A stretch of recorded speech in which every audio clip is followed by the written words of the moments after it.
What is up, modern drummer family? It's Frank Zummo from Sum 41 coming to you from beautiful Miami with the Fillmore, which is also the Jackie Gleason historical venue.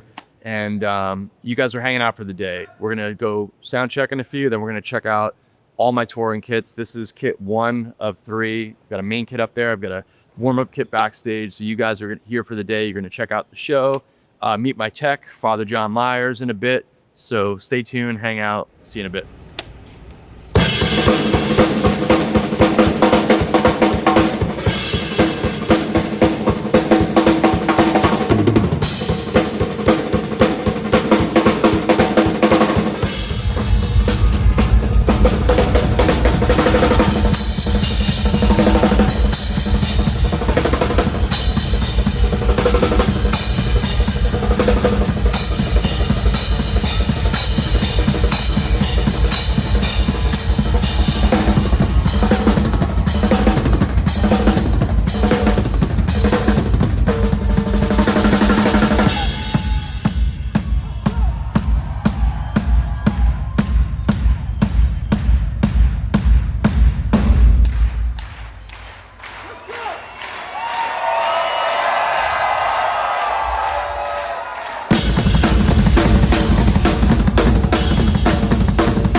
Here we are on the main touring kit.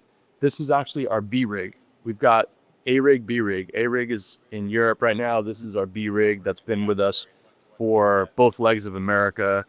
We've got 2 weeks left of America, and then America is wrapped forever. So it's the final like 9 or 10 shows in America, which is crazy. It's definitely bittersweet, but this is the main rig here for this touring rig that is cloud and fire themed, which is the Heaven and Hell, which is our double record. We themed this kit specifically, both rigs actually. So this one is more cloud and fire theme, and the A rig kit that's in Europe right now that I'll see in a couple weeks is lightning bolt. But we've got it going from Heaven blue theme to Hell red. And both kits were actually hand airbrushed by this artist Jason Boucher from Massachusetts, where SJC is from. I've been playing SJC for a decade now.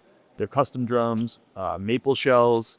We've never themed a kit specific to the album art, so this is the first time we're doing that, which is really cool and just really incredible. Just have somebody like hand airbrush, and this kit's just beautiful and it's holding up amazing. I mean, it looks great.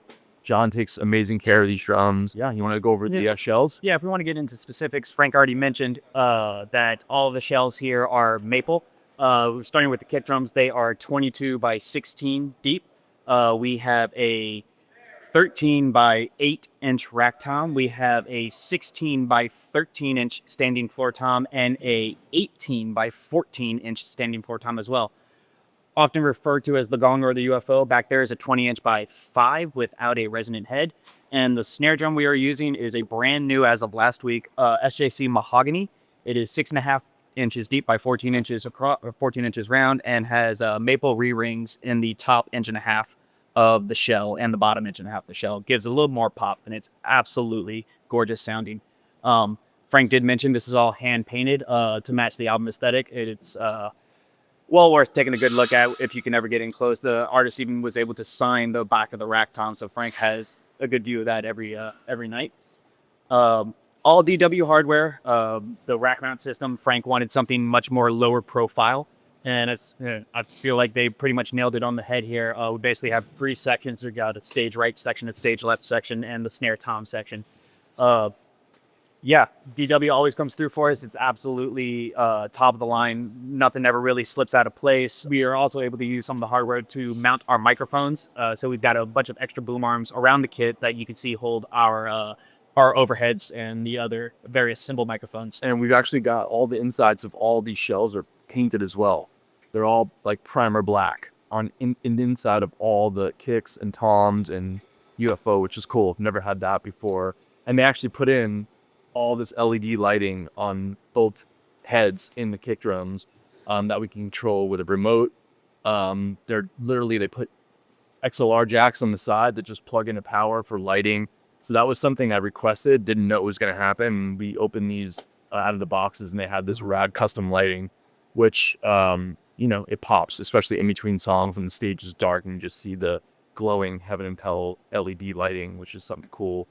That was different that I haven't done before with this company. And everything else is like flat black. All the hardware on the drums, the rims, the bass drum hoops, everything is black. With the exception of the brand new snare drum we just got that has the black nickel hardware. Black nickel on stereo.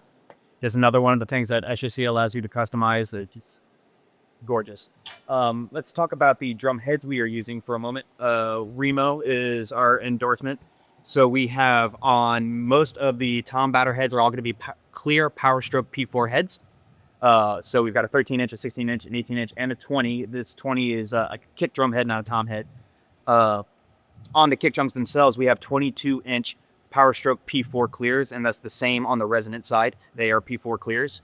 On the resonant side of the toms, we have Remo Ambassadors. That is the same for the snare side as well. It's going to be a snare side ambassador. And finally, on the batter side of the snare, we have the Remo Emperor X coated with the center black dot. Every single drum head also has the Frank Zummo stencil down at the 6 o'clock position because, if you can customize it, you gotta. Just adds a little bit of character, more customization for this kit. Obviously, we love that. Speaking of the drum heads, we don't do a whole lot of muffling. I do have a snare weight here. I think this is the M2. No, this is the M1 snare weight here, just to dampen a little bit on this 4-tom that he likes to do a lot of fast runs on, a lot of staccato, juck, chicka, juck, chicka, juck, chicka, juck, and having a little bit of muffling helps the note tail off quicker and us able to hear the staccato notes underneath it a little bit better. For every batter drum on this kit, we have a Roland trigger attached to it. Most of them are going to be the Roland, the RT30Hs, the single zone Roland triggers. We'll have those on all 3 toms and the snare drum. On the kick drum, the RT30Ks, the standard 2-zone kick drum triggers. All of those triggers will come back around to the Roland TD50, which we have on the back corner of the riser. Roland's top of the line drum brain. Honestly, if you're going to get one, that's the one to get. It's essentially a miniature audio console specifically for interfacing all your drum triggers. The way we use it, our triggers will run to that brain. Before it hits the brain, though, we split it out. We are going to split the signal to monitor world and to front of house separately, and that's because our front of house engineer prefers to operate these triggers as microphone gates. So instead of going through the monitor rig and getting the 0.3 seconds of latency that the electronics will induce, we instead, before it hits that drum brain, split it out and go straight to XLR. So these cables are wide out to XLR straight to front of house and then 1/4 inch to continue onto the drum brain to pick up patches, which will then go to monitor world to be heard in the band's ears. The sound replacement is very minimal at this point. It's kind of there just in case the microphones fail, which doesn't happen all that often anymore. So that's basically how we're using the triggers on this kit. We've also got the brand new Roland SPDSX Pro. Roland hadn't updated the SPDSX in close to 30 years, almost my entire lifetime. So the brand new one has just 30 years of technological advances. The big thing we use it for on this setup is the set list function, where Frank has all of his clicks and pads and loops programmed per song, per scene on this brain. And I think the former limitation was 20 songs in a set list before you'd have to press several other buttons to get to another list of songs. On this one, I don't know that we've hit the limit yet. I think at any given point we have somewhere between 30 and 40 tracks programmed in for him to cycle through during the set list. And to that note, he cycles through them with the Boss FS5U foot switch here on his left next to his hi-hat. He can use that to cycle through all of his patches that are in order for the set list. So it's just as easy as when he gets to the song, takes his foot off, stomps on this, and we're ready for the next one. Next to his foot switch over here that he uses to advance the set list, he's got a radial hotshot stomp button. This is to split his vocal signal. This vocal mic obviously is for him to scream, shout in for the front of house mix, but every now and then something may happen. Drops a drumstick, microphone gets unplugged, cables get loose, cymbal cracks, any number of things could happen. And this button, when he steps on it, makes this microphone go just to monitor the world to the text so that I can hear him. Nobody else needs to hear that he's having an issue, and then I can come up and address it accordingly. I honestly don't know how I hurt my finger. I noticed it right before we started filming. Someone said, "Hey, you're bleeding." And I guess I am. It happens. Any number of sharp objects to rack your knuckles on here. So Zildjian cymbals I've been using since birth. That's what my dad played. They were the first cymbals he gave me. Been with Zildjian forever. The new addition to this rig is this wind gong, which is really incredible. We got this through Sweetwater. It literally is more like a cymbal than a traditional gong. I have a traditional gong on our A rig in Europe that I've had forever. That was actually on display at the Hard Rock in Vegas. They loaned it back to me for that rig, but we added this guy here. Check this out. It's more cymbal-ish. Check. Pretty rad. And they're new. This is a new improved gong stand that's really beefy, and it actually fits in this riser decking like perfectly with the wheels. We went all pretty much Ks. When John started working with me, I had used Ks in the studio, and we just decided to start going to K suites. That's what I used on the record. So we're using two 19-inch K suite crashes as a main crash, 23 K suite ride. We switched to 15-inch K fat hats, which are great. They give me like when I'm playing the fast stuff, the articulation that I need. A 20-inch K cluster crash right here. I've always used an 18-inch Oriental China. That's my favorite go-to China cymbal that I've used since the cymbal came out. And then the only other thing is Volcano Cup Cymbal, which is 7.5. I like that more than like a cymbal bell ride. It's just a lot more accenty. I use it in certain moments when it's appropriate. In certain songs, which is super cool. So yeah, that's all the Zildjian stuff, identical on both rigs with all that stuff. And then the only like other vendors that we work with for like more of the custom stuff is we're using all the rock lock stuff. On the snare drum, we're using the new, more pliable ones, and then the toms, we have the traditional rock locks. I don't pick up my drum key and touch tuning once in the show, and we play for about 2 hours, which is, thank you Rock Locks for that. And then we started using on my DW 9000 pedals, the low boy beaters. And they made custom Heaven and Hell ones for this kit, which is super, super cool. I've got them on both rigs. I like the attack that the plastic beaters gave. These would take it another level, and I need that articulation when playing these beats that fast. They really help cut through, which has been great. We're using Remo pillows as well as the pillow weights in the kick drums, and the Kelly shoe system for the double miking on the kick drums and the UFO, which has been great to not have mic stands and all that stuff sticking out of the kick drums. It's just consistent. They live in there. It's just like plug and play. We did switch over to SE mics for this touring cycle. We're loving them. We're using the V kicks and their flat kick mics. V kick in here. We're using the V beats on all the toms. Condensers, these are the SE8s on the ride and hat. Overheads are the 4100s, right? Yes. They just sent me these same mics from my home studio. Loving them. It's night and day from the multiple vendors that we were using. We are using Lauten mics that we just switched over as an experiment for the top and bottom of the snare. So that's been kind of an experiment. We're just kind of dialing things in still. A head drumsticks, these have been my model that have been out for the past 10 years. You can get these anywhere. These are great. Save my hands, save all the wood mess and trees and all that. You can recycle them, which is rad.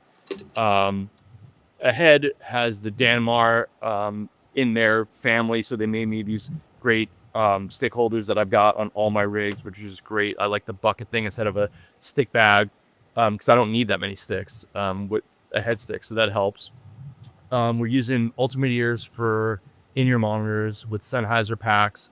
And then I've got under this cover the Porter and Davies butt kicker, which goes to a Crown amp that's in Monitor World. just so I don't have to have any subs up here or speakers or any of that stuff. In-ears with the Porter and Davies. We're using graded riser decking, which is awesome, with the cups that everything just locks right in. There's no sliding. There's nothing moving. It's, once you get it dialed, that's it. We tighten things up every once in a while because all the stuff is on a truck being moved and it's being hit 2 hours a night. So the graded decks, I love just aesthetically the way they look with, lighting. You have lighting sometimes underneath and behind. And they're just a lot lighter as well than traditional decking. I've used them forever. I love them. My other snare drum, that was my main snare drum for a very long time. Until we just got this new mahogany snare. This is a bell brass, which is what we use on the records. I've owned multiple bell brasses on both rigs. It's just the sound of this band. This is the SJC Goliath, which was actually hand painted by street artist Shepard Fairey, which is incredible. This is just a work of art. Beautiful snare drum with all of his different Obey iconic, art on it. I actually just got this drum refurbished with all new tube lugs, and they just gave it a whole new overhaul because this thing had been on tour for a while. But yeah, this is great with the big fatty DW snare wires just to give it even, extra beef. This has been a great, and I've got all the trick throw offs on all my snares. These things are they're such great throw offs. I mean, they're rock solid. So this is my second stage kit that we have on this tour. This was something that was added in production rehearsals kind of last minute. We had this concept of kind of making everybody at the front of the stage all together, kind of like how it was when we were in the basement starting out. And obviously bringing another drum kit out with microphones and another kit and all that would be kind of a lot. So I've been working with Roland forever. I was like, they have these incredible V-drum kits now that just came out. They're acoustic shells with all the triggering and pads in them. I was like, why don't we just use one of these? This will be way easier just to roll out.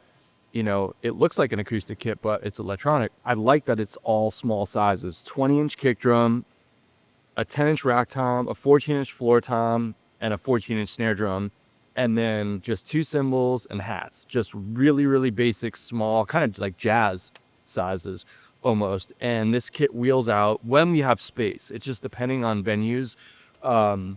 But this will wheel out and we'll kind of do a couple songs and medleys of like some of the old stuff with all of us just together, which is a really cool moment in the show. It's cool for me to get off the main kit and be closer to the audience and have kind of this moment. This kit is perfect for that. It comes with hardware minus hat, pedals, and snare stand, which is the DW 5000, 9000 series, but it comes with all this stands to nest the rack tom on and the cymbal, floor tom legs. It's killer. And the brain that it came with, we're using as well. The flexibility, the onboard sounds in this thing is great. I mean, we're literally using it out of the box. This has been a fun kit for a moment like this. I think now when we go to Europe, I'm going to start using this as a warm-up kit as well because it's just super inspiring to play. My tech will literally use this to jam on, when he has time because you can Bluetooth your phone into it and jam along the songs. The dynamics now on these electronic drums are next level. The technology, like check this out. Like a real cymbal. You can literally palm mute it and choke a cymbal, which I've never seen electronic cymbals before. The hats, all the different playing surfaces to get, your bell, pipe.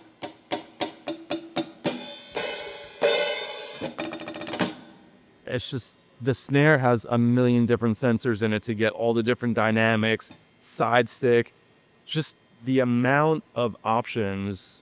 It really feels like a real drum set and gives you all the same, opportunities as a real drum kit, which is crazy.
All right, so here we are backstage.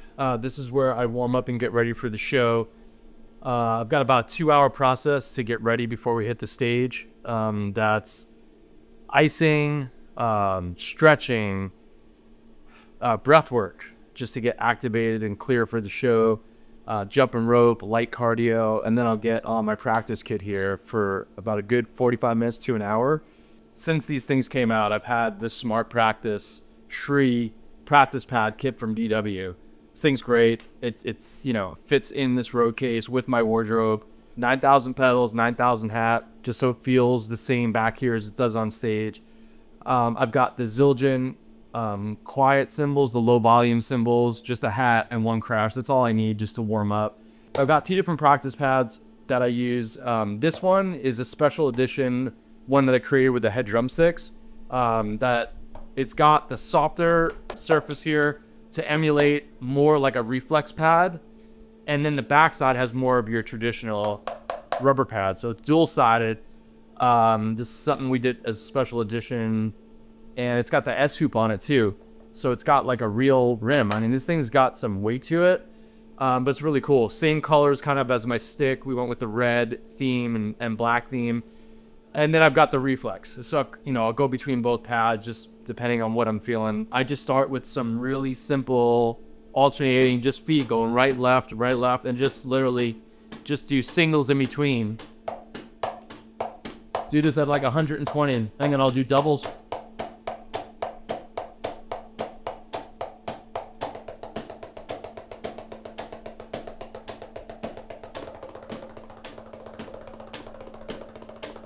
And I'll just go between some flam taps and different rolls. So I'll basically do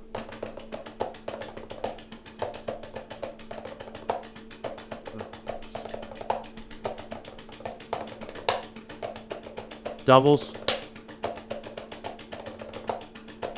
singles,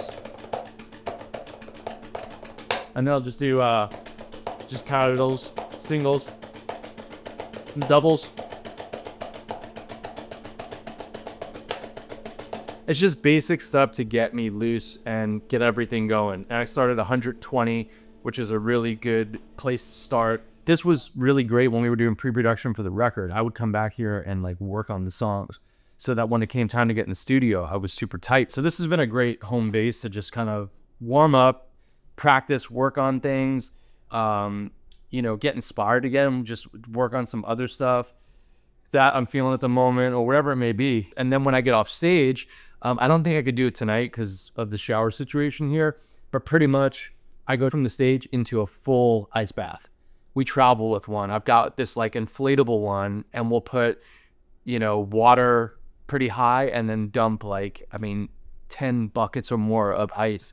And I go straight from a 2-hour insane show into, 3 to 5 minutes of just like the zen, just decompress, give my body that recovery that I need after what I just did. When I don't have that, I've got a Yeti, big old cooler that I'll go from at least the tips of my fingers to here. Before show and after show, I'll do that same 3 to 5 minutes because my arms take the most beating. Ice bath, shower, stretch, make a smoothie, and go to bed because I'm done. Everything is left on that stage. I've got nothing left. Back in my case here, it's filled with vitamins and supplements and blenders and just all the good, healthy stuff that I can keep my body, at peak athletic performance to give the audience to show that they are working their hard money to come and see. It's just about staying inspired, stay moving, not get in a rut. On tour, things can become Groundhog's Day, and I make sure it doesn't, to just constantly keep doing stuff, getting out, getting away. Massive love and thanks to Modern Drummer for the support. And just what you guys do for the drum community. That's what it's all about. Keep doing it. Keep coming out and showing all this drum stuff. All us drummers geek out on this stuff. We love seeing what everyone's doing, hearing from their techs. So it's greatness. And thank you guys. And we'll see you on the next one.